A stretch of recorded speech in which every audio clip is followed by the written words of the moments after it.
À toutes et à tous, bonjour et bienvenue dans Sur la route, votre émission dédiée à la sécurité et à la prévention routière sur ESAE TV. Aujourd'hui, chers amis, nous abordons un danger silencieux mais omniprésent, l'utilisation du téléphone portable au volant. Passer un appel, envoyer un message ou même consulter ses réseaux, quelques secondes d'inattention suffisent pour provoquer un drame. Pour en parler, nous recevons Florent Kounagbe, moniteur d'auto-école qui nous aidera à comprendre pourquoi le téléphone est devenu un des pires ennemis du conducteur et surtout comment changer les comportements. Florent Kounagbe, bonjour. Bonjour monsieur le journaliste. Comment vous allez? Ça va très bien, par la grâce de Dieu. Alors, tout de suite, dites-nous pourquoi le téléphone portable est considéré comme un danger majeur? C'est une activité secondaire qui s'ajoute à l'acte de la conduite. Donc ça déporte votre attention. Très dangereux. Comme quoi, circuler, c'est déjà communiquer. Exactement. C'est ce que vous avez l'habitude de dire. Circuler, c'est communiquer. Oui. C'est comme quelqu'un qui met deux téléphones à la fois. Alors imaginez, il y a un appel ici, il y a un autre appel ici et ils parlent simultanément. Est-ce que c'est possible? Absolument pas. Voilà pourquoi le téléphone est très dangereux et tout à l'heure nous allons rentrer bien dans les détails. Alors, avant d'entrer dans ces détails-là, dites-nous, est-ce que selon votre expérience, les conducteurs béninois mesurent déjà vraiment les risques liés à cette pratique-là? Alors que chaque jour, ils en font les frais. Chaque jour, ils en font les frais. Mais c'est comme si personne n'en tire leçon. Moi, j'appelle ça fléau des temps modernes. On se permet d'avoir son téléphone partout. On se permet d'avoir son téléphone partout, à la cuisine, partout, on ne veut pas nommer les endroits. Et dans la circulation, en moto, en voiture, j'en vois des autorités de notre pays. Une main comme ça, ça m'a inspiré quelque chose que j'ai écrit et après j'ai revu ça sur les net. Quand vous êtes au volant et que vous regardez votre téléphone là, qui regarde la route? Et je reçois des réponses, inbox. Des gens disent, passager, ma femme. La route. Pardon? Dieu regarde peut-être la route, ça on ne sait jamais. Dieu regarde peut-être la route pour celui-là qui est au volant et qui a son regard ici. J'ai vu une autorité qui avait une main gauche et l'autre main. J'étais aussi dans ma voiture et j'ai dit, mais... Et c'est quelqu'un que je connais. Vous voyez, donc, je vous prie, chers compatriotes, votre vie, vous n'en avez qu'une seule copie. Évitez cela. Les gens en font les frais, hein, monsieur le journaliste. Les gens en font énormément les frais. Ils font d'accidents. Parce qu'au moment où tu as la tête baissée, une seule seconde d'inattention, le temps de faire comme ceci, l'autre a peut-être ralenti et ça est, bienvenue les dégâts. Voilà. Alors, une distraction, mais dites-nous, quelles sont les principales causes de distraction qui sont souvent liées à l'usage du téléphone portable en conduisant? Là, nous allons décortiquer maintenant l'acte de téléphoner pendant qu'on est en circulation. Oui. Il y a deux cas. Il y a le cas où c'est un appel qui entre. Lorsqu'on est ici, en plateau, et qu'un téléphone sonne, la preuve, vous m'avez dit avant d'arriver ici, coupez vos téléphones. Quand le téléphone sonne par une sonnerie, ça réveille notre esprit. On sursaute, il y a un sursaut. L'appel vient, c'est une musique, c'est une sonnerie. Retentissement de la sonnerie. Ça tire, ça capte votre attention. Mais là encore, il n'y a pas de danger. Maintenant, vous êtes tenté de prendre le téléphone. Vous prenez le téléphone. Là encore, ça veut dire que vous êtes attiré vers le téléphone. Il n'y a pas encore de danger jusque-là. Ça peut être pour couper l'appel. Exactement, il n'y a pas encore de danger. Maintenant, lorsque vous décrochez et que vous vous mettez à parler, vous voyez c'est qui m'appelle et que vous vous mettez à parler, voici ce que ça fait. Au fait, si c'est moi qui vous appelle et que vous êtes au volant, dès que vous prenez vous voyez mon nom. Vous savez, votre cerveau va commencer par vous faire la photo de ma personne. C'est le moniteur Florent, mince, élancé, un peu bavardeur et tout. Vous voyez, votre cerveau commence par vous faire le film de ma personne. Il est souvent assis à tel endroit au bureau. Et en fait, votre esprit se déporte vers moi. Donc, votre attention est partagée entre la route, la circulation dans laquelle vous êtes, et vers moi. C'est ça qui fait la dangerosité de la chose. Vous n'êtes plus à 100% sur la route, au fait. Maintenant, ça, c'est un cas. L'autre cas qui va toujours ramener à cette conclusion-là, c'est quand il s'agit, et les deux autres étapes qui n'étaient pas dangereuses dans l'autre cas, deviennent dangereuses maintenant.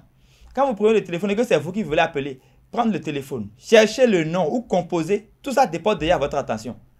Quand vous prenez le téléphone et que vous devez chercher le nom, eh bien, vous devez composer un numéro, ça dépend de l'attention. Voilà pourquoi téléphoner ou faire usage du téléphone, ça c'est moi qui l'ai dit, les dispositifs Bluetooth, les écouteurs, le fait même d'ouvrir l'appel dans la voiture, on dirait que le gars il est assis ou la personne est assise dans la voiture à côté de toi et tu peux parler allègrement, sont de très mauvais, dangereux contournements par rapport au fait d'avoir le téléphone et une main au volant. On pourrait se dire que c'est quand même une solution toute trouvée parce que là, au moins, vous n'avez plus à être distrait par le téléphone. Il suffit juste de décrocher. Vous avez les yeux sur la route. Justement, c'est du leurre. Vos yeux sont sur la route, mais votre esprit n'est pas là. C'est pourquoi je dis, les concessionnaires, qu'ils m'excusent, c'est mauvais. Ils ne doivent pas permettre que quelqu'un qui est au volant puisse communiquer. Ce n'est pas possible. Voilà pourquoi. Cela appelle au fait au sens des usagers. Quand tu es au volant et que les gens vont me dire, mais on n'a pas de cas d'urgence. On n'a pas de cas d'urgence. Qu'est-ce qu'il faut faire dans ce cas? Peut-être vous allez me demander ça à la longue. Oui. Mais ralentir, serrer le côté et prendre son appel en toute sécurité. Prendre soin de raccrocher l'appel et de continuer sa route. Mais le fait que les concessionnaires ont mis cette option-là, mais ils amplifient l'usage du téléphone. Je veux répéter quelque chose. Dites-nous. Les dispositifs Bluetooth, les écouteurs ou le fait d'ouvrir les appels dans les baffes d'une voiture sont de très mauvais, dangereux contournements par rapport à l'usage du téléphone. Est-ce qu'on pourrait dire la même chose des assistants de conduite, par exemple les GPS, etc. Ce n'est pas la même chose. Les nouvelles technologies et les aides à la conduite assistent l'homme dans la conduite actuelle. Ce que moi j'enseigne allègrement et je conseille aux gens même d'en faire usage. Parce que ces trucs-là nous aident. Avant, vous savez, quand on a une voiture, tu freines avec la pression que tu donnes sur la pédale, ça ressort au niveau des tambours, ça va dans tout le système et la voiture freine. Mais aujourd'hui, ce n'est plus comme ça. Il n'est plus question de action, réaction de la part de la voiture, non. Aujourd'hui, il est question de action, réflexion de la part de la voiture, puis une réaction. La réaction n'est pas immédiate. La réaction n'est pas immédiate. Elle est immédiate, mais elle n'est pas systématique telle que toi tu souhaites. Quand tu agis là, la voiture va réfléchir. Tu dis, mais ce que celui-ci là, il veut là, est-ce qu'on peut faire ça comme ça en toute sécurité? Donc les aides à la conduite participent à la conduite avec l'utilisateur aujourd'hui de la voiture. Ce sont de bonnes choses. Ce n'est pas la même chose. Ce truc-là de téléphone là, non, c'est pas. Les aides à la conduite, l'assistance au freinage d'urgence, et l'ABS qui est venu il y a un peu longtemps quand même. L'ABS existait depuis, les autres sont arrivés. Les capteurs de danger. Il y a des voitures aujourd'hui, lorsque vous faites la marche arrière, vous savez, hein, par l'arrière, quel que soit l'angle que vous tournez, et vous n'avez pas une vision comme 180 degrés que nous avons à l'avant. Donc, il y a des capteurs aujourd'hui, lorsque vous vous rapprochez d'un obstacle, ça commence par faire un bip. Ça aide le conducteur aujourd'hui dans ça. Ça assiste le conducteur aujourd'hui dans sa conduite. Ça sauve même la vie. Il y a des aides à la conduite qui sauvent la vie. Qui vous souviennent, les transporteurs de véhicules, les chauffeurs qui transportent beaucoup de personnes. Les chauffeurs de transport en commun. Des transports en commun. Eux, on limite leur vitesse. Limiteur de vitesse. C'est-à-dire, quelle que soit la pression que le gars il va mettre sur la pédale d'accélération, il ne va pas dépasser. Et ça, c'est programmé. Là, il ne va pas dépasser 120.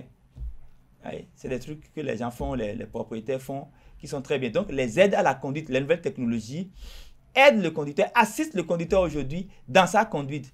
C'est une bonne chose. Ouais, c'est ça dit. C'est différent du téléphone que nous, les gens font usage au volant.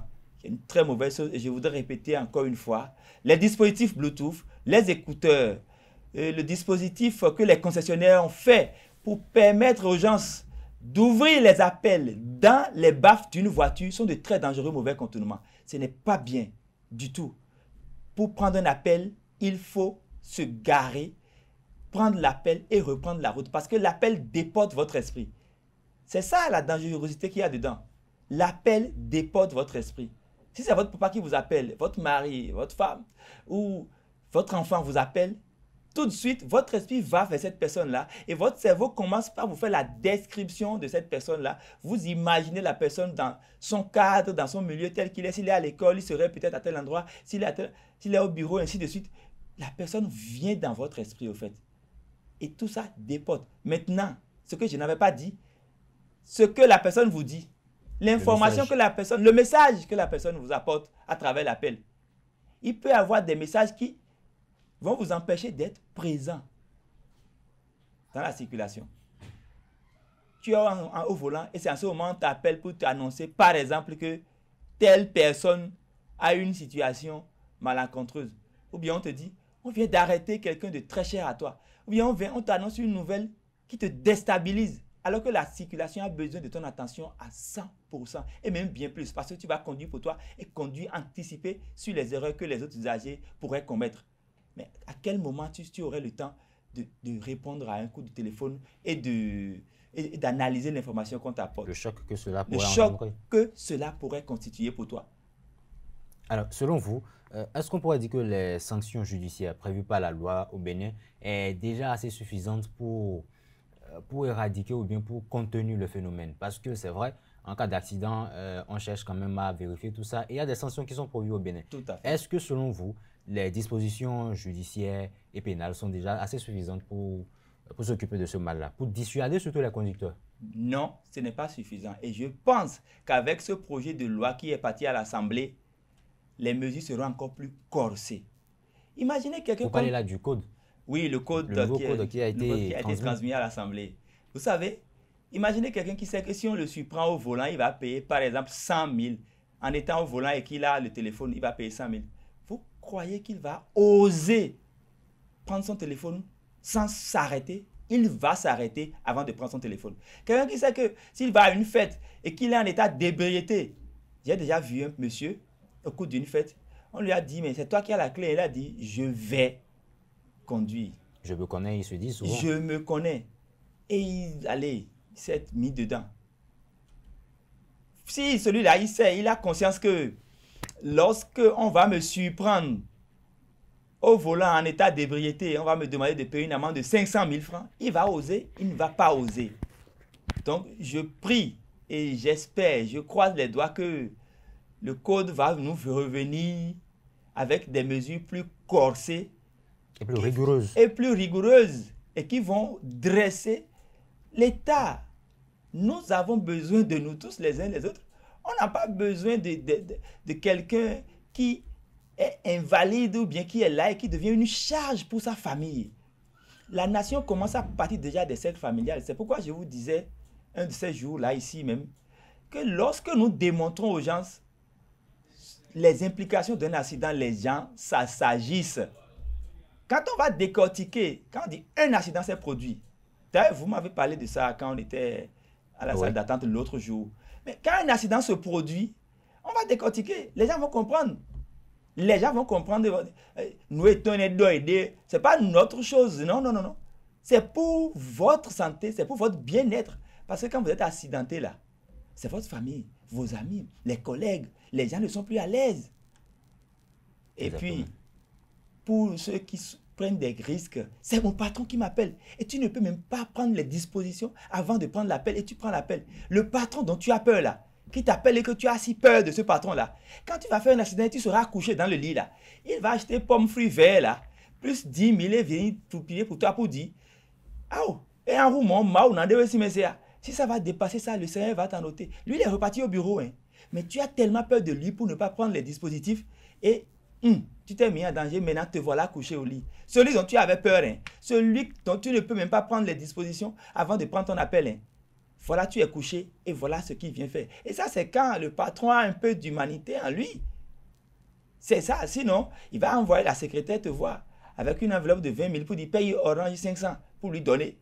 Ah ouais. Oui, voilà pourquoi les gens doivent comprendre que quand on parle d'éducation routière, de sécurité routière, des accidents, ce n'est pas notre chose ou la chose de l'État. Ça vous concerne, ça concerne chaque Béninois. Si vous imaginez, toi qui es là maintenant, qui m'écoute, tu veux payer une parcelle, tu veux payer une voiture, tu as un projet, tout ça là. Et voilà, tu fais accident. La vie s'arrête pour que tu te rétablisses. Et l'homme n'a pas un frigo rempli d'organes secours. Nous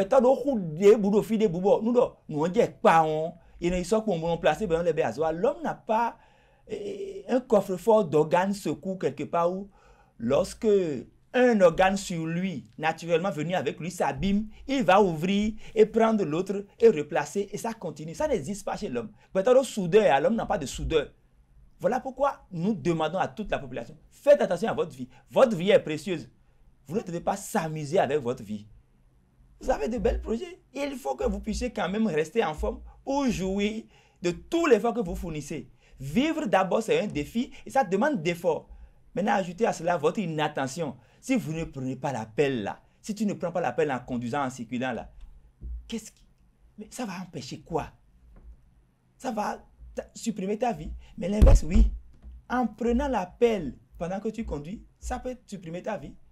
Et quelqu'un qui fait un accident et qui meurt, c'est encore bon.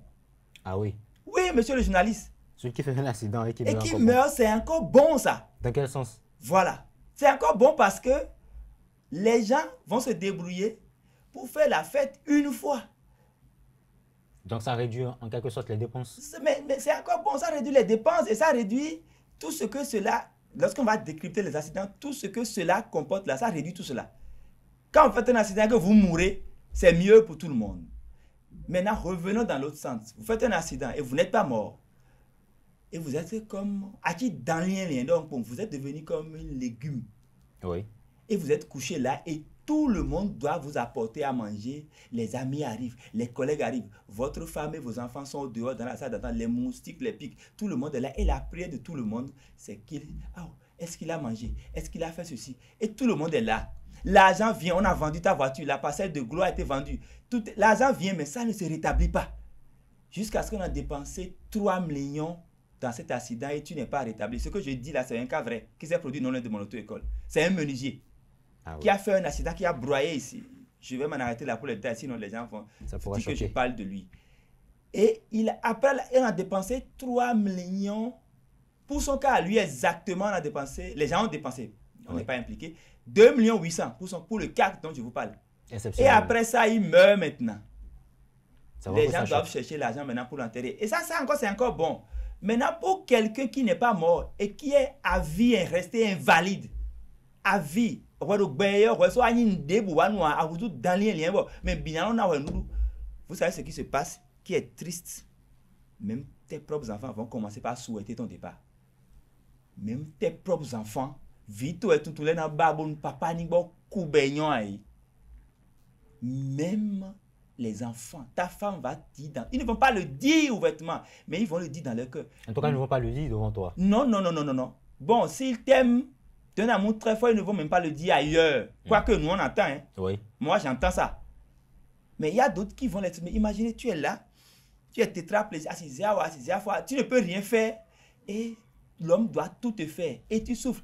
Et chaque fois, c'est des centaines de mille qu'on utilise sur toi, qu'on dépense sur toi. Rien que pour l'entretien. Rien que pour l'entretien, que tu sois là. Et le souffle, le Seigneur n'a pas arraché le souffle est là. À cause de ton inattention. Et toi-même, dans ton cœur, là, tu sais. Entre parenthèses, lorsqu'un accident se produit, à partir d'aujourd'hui, ne dites plus jamais, je n'ai rien fait, je ne suis pas impliqué. Il y a la notion de co-responsabilité d'un accident. Nous, à l'État, quelqu'un n'a pas été... Oui. Parlons de notion de co-responsabilité. Vous l'avez dit tout à l'heure que lorsqu'on conduit, on communique avec tout le monde. Pour moi, qui suis simple conducteur et je conduis, je suis sur la route, je vois une personne. Comment est-ce que je peux savoir que cette personne-là est distraite par le téléphone portable et comment est-ce que je peux prendre des précautions déjà pour me prémunir? Oui, si on va répondre à cette question dans toute... on va donner toutes les réponses. On irait peut-être sur une autre dimension. On parle de... de façon brève. Les sens, on va faire bref. Les sens qui interviennent dans la conduite. Mais les yeux interviennent dans la conduite. Ça là aussi, les oreilles interviennent dans la conduite. Donc quand tu es au volant ou à moto, tu regardes les autres. Il y a nos points de nous commettre. On regarde. Si le gars il est inattentif, il fait du n'importe quoi, tes yeux doivent te permettre de le savoir et d'anticiper sur les erreurs qu'il pourrait commettre. Voilà comment vous pouvez savoir, bien un usager peut savoir quelle bêtise l'autre fait. Et quand je vois ces comportements, qu'est-ce que je fais? Est-ce que ça veut dire qu'il faut que je commence à ralentir? Qu'est-ce que je fais? Lorsque je remarque que quelqu'un qui est devant moi fait une bêtise, j'anticipe sur la réaction que lui devrait avoir. Et moi, je prends une précaution avant de m'approcher de lui, puis j'évite tout danger. S'il faut m'arrêter, je m'arrête. Ok. Alors, est-ce que vous, en tant que promoteur d'auto-école également, est-ce qu'il y a des modules spécifiques que vous donnez à vos élèves par rapport à la distraction au volant? Tout à fait. Lesquels par exemple? Ce que vous venez de dire, le téléphone au volant, la communication dans la circulation. Donc, c'est-à-dire qu'il y a des modules spécifiques, Il y a des modules qui sont concentrés sur ces notions-là. Sur ces notions-là. Par exemple, les nouvelles technologies et les aides à la conduite. J'ai écrit quelque chose sur ça. Et quand on développe, les gens comprennent. Et c'est l'introduction que je vous ai donnée tout à l'heure. Les nouvelles technologies et les aides à la conduite assistent le conducteur dans sa manière de conduire. Il n'est plus question aujourd'hui action-réaction, mais action-réflexion de la part de la voiture, puis une réaction. C'est ce qu'on a écrit au début, au préambule de ce module-là. Alors, en tant que moniteur, est-ce qu'il vous est déjà arrivé de constater ce genre de comportement chez vos élèves? Ce matin même, je disais à quelqu'un qui est venu prendre renseignement chez nous, quand on sort de chez nous, je n'appelle pas le nom pour ne pas faire la publicité, on reçoit l'antidote d'accident. Et la dame s'est mise à rire. Parce qu'on vous télécharge tout un ensemble de programmes qui vous rend plus sérieux dans la circulation. D'abord, notre engagement, c'est former des conducteurs responsables. Notre objectif, quand on vient chez nous, on a écrit, si vous ne cherchez que le permis, vous n'êtes pas à la bonne adresse. Et ça tique les gens. Un permis, on a nous permis et je répète, il n'y a que. Si vous ne cherchez que le permis, vous n'êtes pas à la bonne adresse. Donc, si c'est permis, toi, tu cherches rapidement, express, il faut me donner le permis. Nous, on n'est pas là dans ça. Nous, on n'est pas dans ça. Il y a un certain nombre de comportements, de programmes qu'on va te transmettre, te démontrer combien de fois ta vie est précieuse et qu'il ne faut pas s'amuser avec. Donc, voilà, chez nous, c'est la particularité. Et après, donc, pour répondre à votre question, oui. Je n'en ai pas eu un retour, mais il sera difficile pour quelqu'un qui est venu chez nous et qui a suivi une formation. Ça peut arriver, mais jusque-là encore, je n'ai pas eu un retour qui puisse faire d'accident. S'il est impliqué dans un accident, c'est que vraiment, il doit l'être. Et il ne doit pas être celui qui a engendré l'accident. Voilà. D'accord. Alors, nous sommes déjà presque à la fin. Votre mot de fin à l'endroit des citoyens et des conducteurs de la route. Chère population béninoise, en cette période de fin d'année, nous vous exhortons à éviter l'usage du téléphone ou à prendre toutes les dispositions possibles avant de répondre à un appel pendant que vous vous déplacez d'un point A à un point B. S'il vous plaît, qu'un patron, qu'un parent, qu'un mari, qu'une femme, qu'un enfant ou un homme d'affaires, qu'il ne soit pas plus précieux à vos yeux, dans votre esprit, que votre vie. Qu'y a-t-il de plus précieuse que votre vie à vos yeux pour que vous preniez ces risques-là? Il n'y a rien qui soit plus important que votre vie. Vous n'en avez qu'une seule. Prenez soin de votre vie en cette période de fin d'année. Évitez-vous de décrocher, empêchez-vous de décrocher un appel. En circulation, déconnectez-vous et restez concentré. Merci. Merci à vous, Florent Kounagbe. Tout de suite, moi, je vais conclure en disant que le téléphone portable peut sauver, mais que le téléphone constitue également un risque ou un danger. C'est à nous de prendre les bonnes décisions pour en profiter. C'est tout pour ce nouveau numéro de Sur la route sur Esaü TV. Merci et je vous donne rendez-vous la semaine prochaine pour un nouveau numéro.